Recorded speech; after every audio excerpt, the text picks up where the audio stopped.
Hey everybody, thank you for stopping by Dope Like Comics.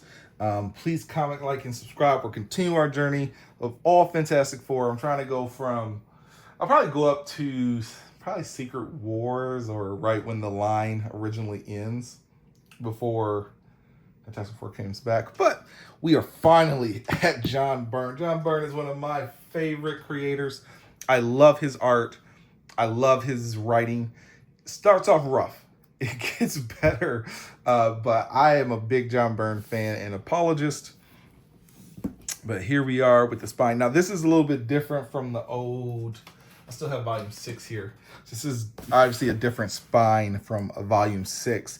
When we get a volume 7, we'll get into what's collected here, but when we get a volume 7, it will probably collect most of this, but probably not all of this because of some missing issues. And we'll talk about you're going to have a decision to make of collecting Byrne or collecting a volume 7 if we ever get it. Hopefully we do. All the covers there. So we'll just kind of give a high level overview. Overall, I really enjoyed this. This is one of the most famous runs on the Fantastic Four. Just so you want to see the inside flaps. But we can talk about what's covered in here.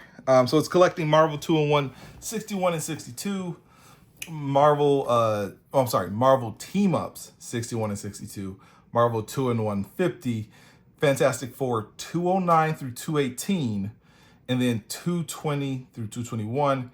And then 232 through 260. So where does this sort of fit, or what's missing is in between volume 6 and Byrne, there are 6 issues missing, and it's the start, and I really wish they were here because they start off with a big, long crossover by Marv Wolfman. I'll come back to these issues here in just a second. Not this, but here. So this comes out in a big, long cosmic crossover by Marv Wolfman. And I wish those first 6 issues would have been here because this is like, you're getting like the second half of a big crossover, but you're not getting the first half. So that's kind of an argument for wanting a volume 7 if we get it, or getting like the Epic collection that collects this portion. But it starts off with with sort of John Byrne's first work here with drawing like Marvel Team Up and Marvel 2-in-1. But I'll just call out Dave Hunt, who I had never, whose work I wasn't experienced with prior, might be my favorite inker for John Byrne. So John Byrne inks most of his own work throughout. A lot of people, his pencils are always excellent, but don't kind of care for his ink work. But I think Dave Hunt, who just did a couple of these front issues, he did the coloring. I want to say he was the colorist and the inker. I think he is my favorite collaborator with John Byrne. Look how crisp this is. His Spidey is good. He has action. And his Tigra, my goodness.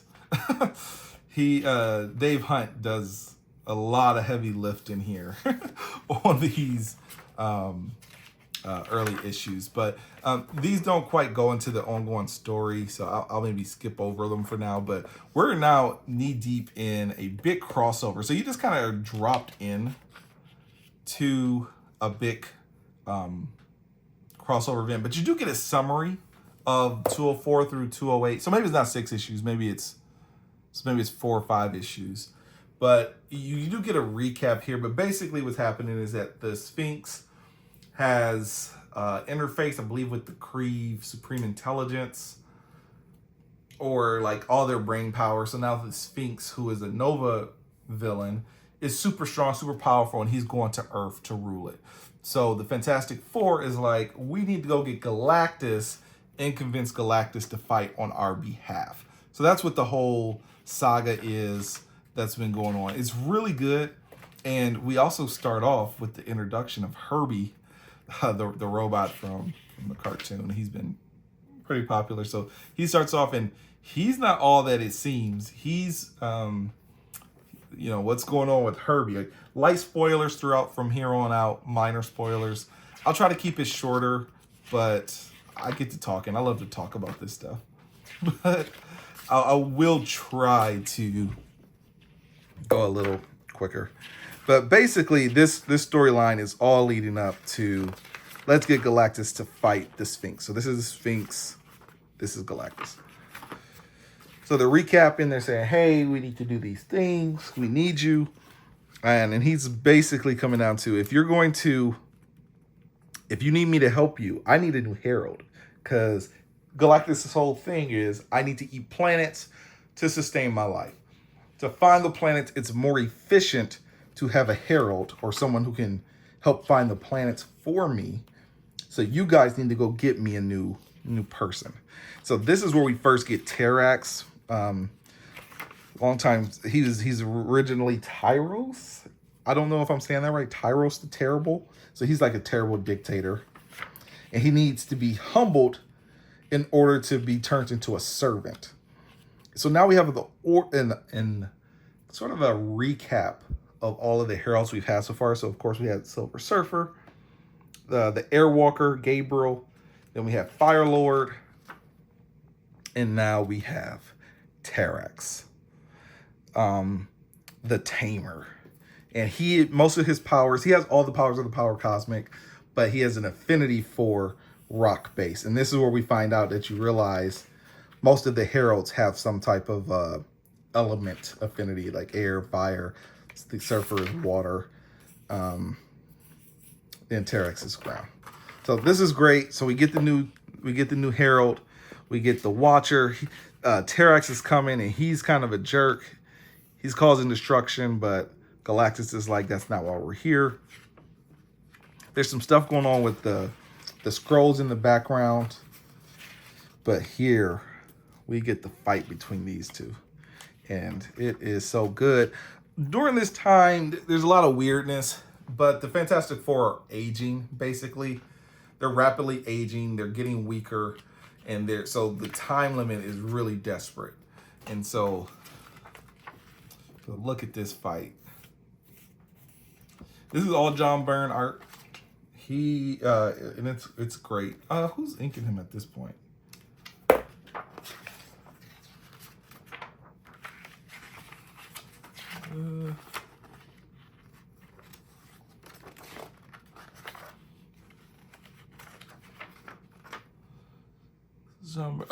Joseph. Oh, I love him. So and I wish he would have stayed on the book. I wish Joe would have stayed on the book to continue inking, because when Byrne takes over his own inking, I think the art overall suffers for it.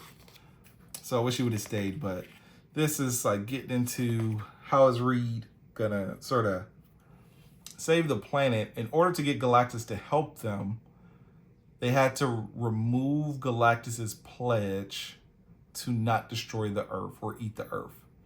So what happens now that he's allowed to eat the Earth? How do they successfully get him not to do so? I'll let you read that to figure that out.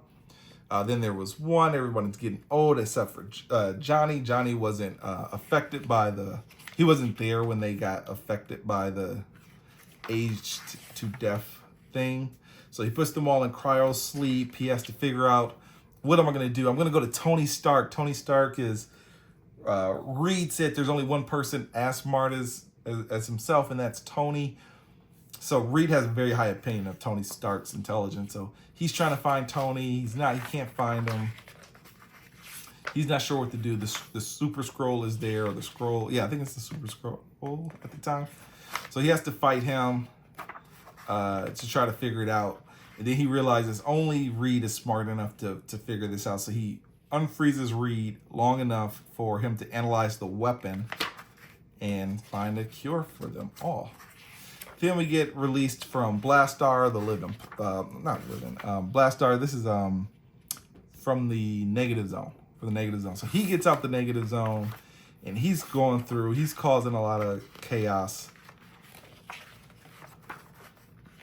These stories are okay. I'm trying to see where we get to the skip. So then we have one of Reed's friends. he is getting bullied or harassed by like local hooligans, but in an accident, he becomes like this evolved being. He's like, you know, thousands of years evolved for humans, and he gains all these powers. But because he was bullied, he wants to see people hurt. He doesn't understand why he can't exact his revenge for that. Who he ends up running into Blastar. Blastar ends up, you know, manipulating him to sort of team up and go bad. So now they need to sort of stop them. Herbie betrayed. Where is it? By Herbie betrayed. So now we figure out what's going on with Herbie. I won't spoil that, but there's been stuff going on with him. The Frightful Four, we get to team up with Spider-Man, or is this actually Spider-Man? When the spider comes calling, but this is fun. But so far, we're in decent stories, but not necessarily great stories. We get a small like stand-in. So this is where Bill Sienkiewicz and Doug Minch, I hope I'm saying those names right, come in and they start to do their sort of mini run. That's what the missing issue section is. This is like 10 issues of Doug and Bill, and they're famous for Moon Knight. I think that's their most famous collaboration, is the early, you know, creating Moon Knight and early Moon Knight runs. Their Fantastic Four is not great. This is not good.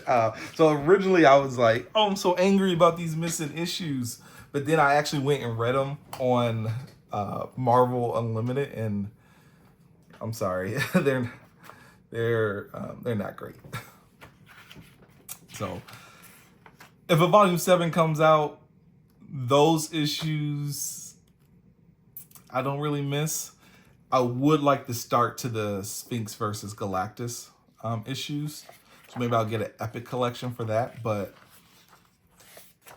I don't need the Doug and Bill run on Fantastic Four. This one we get the Alpha Flight. So John Byrne is famous for also creating and writing Alpha Flight. So we have a sort of a mini crossover, or at least a mention or a nod to them. Here, so they find some creatures, basically some aliens who have been here for a long time, but they're drawing energy and causing power to go out all over the world, and it's destroying the world. I almost gave away the ending to that, but I won't. These creatures. So Sue Storm has to infiltrate them and figure out what's going on with them. Frankie Ray is here. Now, like I said, she showed up in Volume 5, like at the very start of Volume 5, and it's kind of been throughout. She becomes very, very important throughout this. She has like a fear of fire. She's sort of hasn't liked that Johnny is the Human Torch and is a hero. So Johnny has been trying to like give up the life of a superhero so he can be with her. She becomes very important throughout this. They ended up fighting some elementals who all are like evil versions of the Fantastic Four.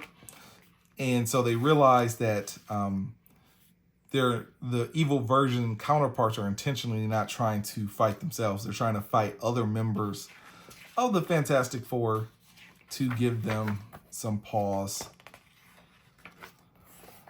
This one is a little, I think this is the one. This may not be.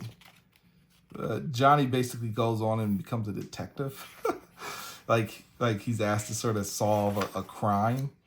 Very different, kind of weird pace for a Fantastic Four comic, but it's actually really good. It's very well written.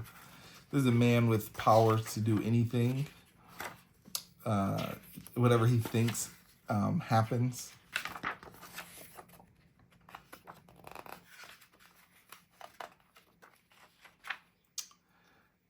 Now this one is really good. Now this is showing where they're inside of Ego, the living planet, and as they go deeper into the core of Ego. The environment becomes harder to be in. And so it really shows the heart of the thing that even when Sue and Reed and Johnny can't continue, he puts the team on his back. And he is just the heart and soul of this team. And Ego is a giant planet who is coming forward. He's had a, I don't know if it's a spoiler to say he's had a run-in with Galactus. So Ego's sort of out of control. Frankie some weird stuff starts to happen with her. This Ego story is really good. Let's skip over it, though. 20th anniversary. Terror in Tiny Town. So this is a Doctor Doom story in which the team basically ends up in an alternate versions of their lives. They're not powers. They're not together. I didn't particularly care for that one, but it's okay.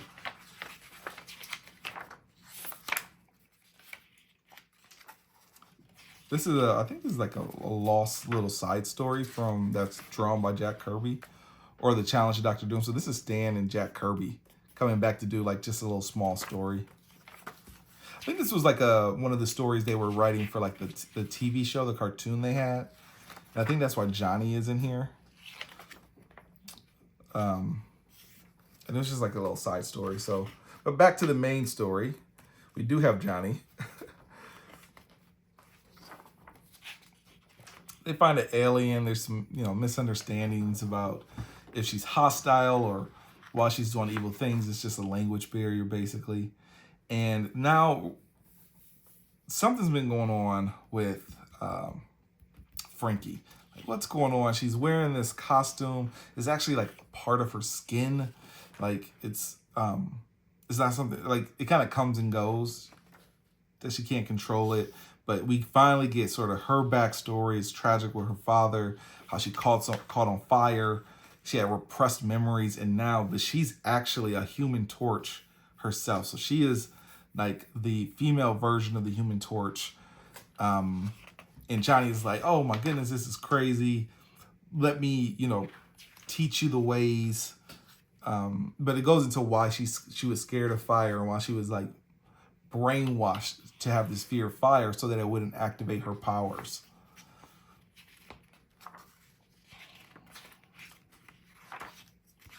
And so she won't remember. So they're in love, and they're like, oh, it's two Human Torches. So she'll hang around for quite a while as a fifth member of the team, or I think she's technically a member in training. I don't think they ever technically give her the title of a Fantastic Four member. And then Reed needs to cure the thing, and it fails. And he sort of devolves back to how he was originally back in Fantastic Four #1, how he was originally drawn. And through this story, through this time where the thing is like this, it really gets into his psyche, Ben Grimm's psyche. He really sort of has this victim's complex, and mentally or psychologically, he doesn't actually want to be cured. And that's what's been hindering some of these attempts by Reed to cure him, because he secretly sort of wants to stay the thing, because he doesn't believe Alicia will still love him, because Alicia loves the thing, not Ben. And he sort of also wants to maintain this victim's complex. It really gets into his psychology. We meet this character. This is super minor. This character is Aunt Petunia. Ben Grimm's Aunt Petunia, who he's always talking about like she's so old or old school, but she's actually like young. Let's move forward. This is important. So in these books, this is where we get the Inhumans finally leaving Earth and going to the moon. So most people know the Inhumans has been on the moon. So this is in Fantastic Four by Byrne. This is where this happens. And this is like their status quo for years.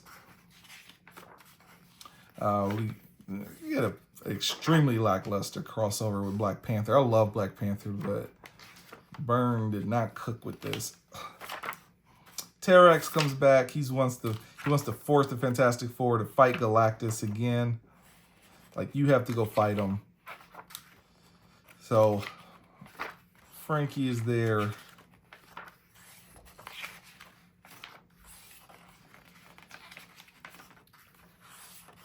And so now they get, Galactus is like, all right, Terrax, you're gonna try to sit here and betray me. I'm gonna remove your powers. So I'm gonna remove all your powers and turn you back just to who you were before. So now Galactus is here to eat. So now, you know, Thor comes and the Spider-Man and Daredevil say, let's set this out. But the Avengers team up with the Fantastic Four to stop him. Look at that cover. That cover is great. This is Frankie's, so Johnny Storm's girlfriend. This is her roommate. She becomes a supporting character throughout the rest of it for Johnny Storm.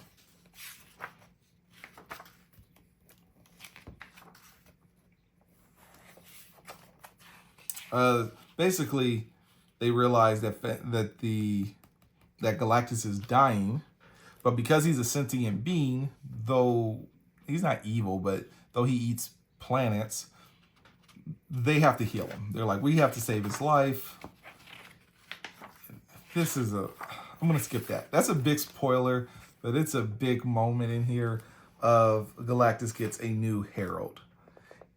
But this is the story. And this may be the last story I really go into. I'm sorry to make this long, but I love talking about this. But Fantastic Four Childhood's End is so good. This is all about Sue Storm, the Invisible Girl. So now, she's not going to quite become Invisible Woman yet. But this is where she really has a conversation with a woman reporter who is really questioning her place on the team.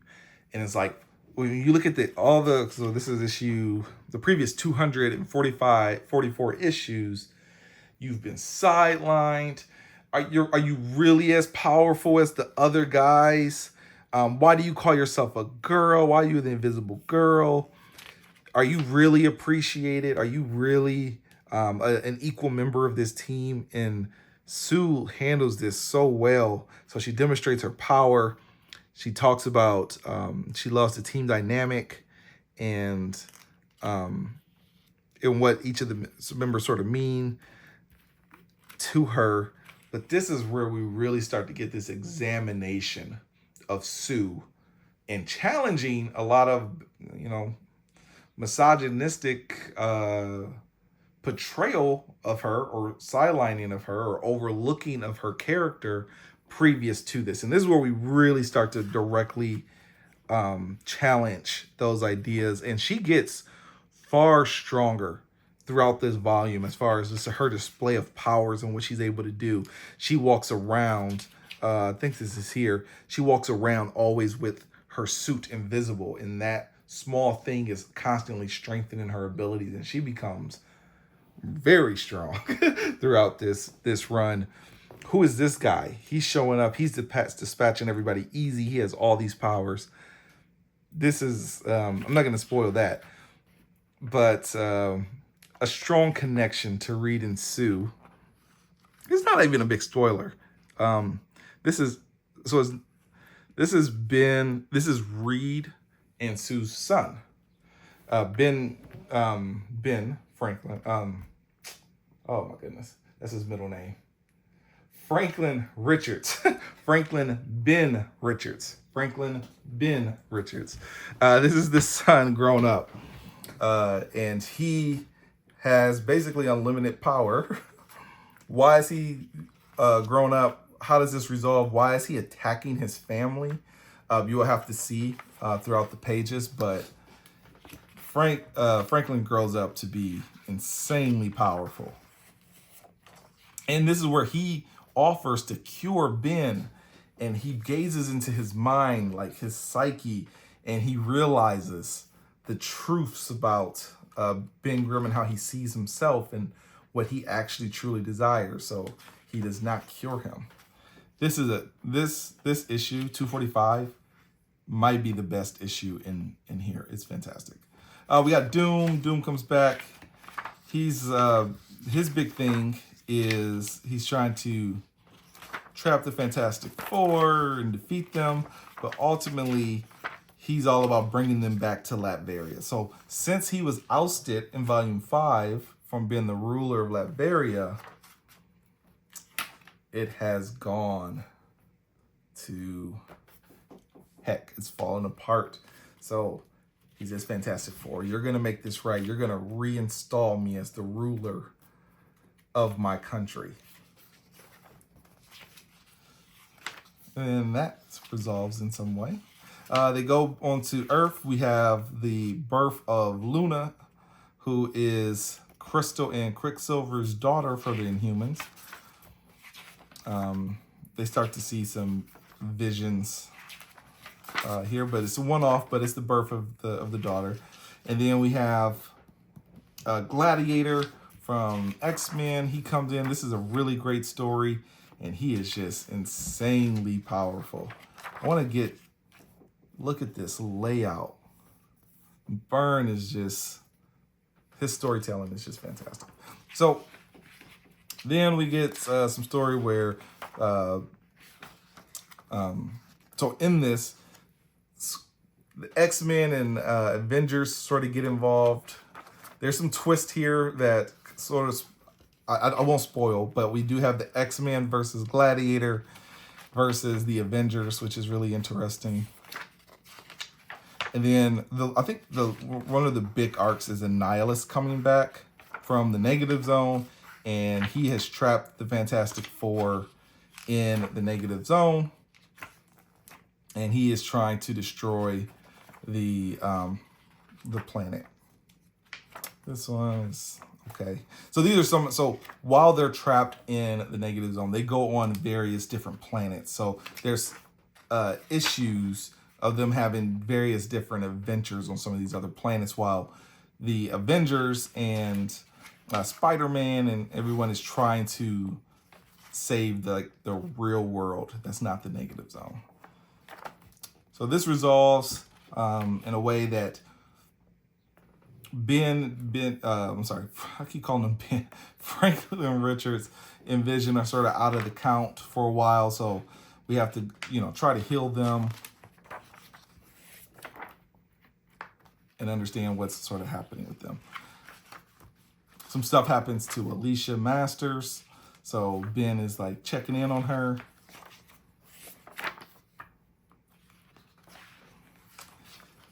And then we have Galactus's new herald, who I didn't tell you who it was. Galactus's new herald has found the Skrull homeworld and their planet for him to eat. And so absolute chaos descends upon. The Skrulls have been here since issue 2, so that is a big deal in their kingdom. So they're dealing with the recovery of their son. This is an annual that's just kind of weird, but it's good. But I think that's all for the stories I'm going to tell here. In the way of extras, there are some covers, but not much else. So comment, like, and subscribe. I recommend this, and then we'll be moving on to John Byrne Volume 2.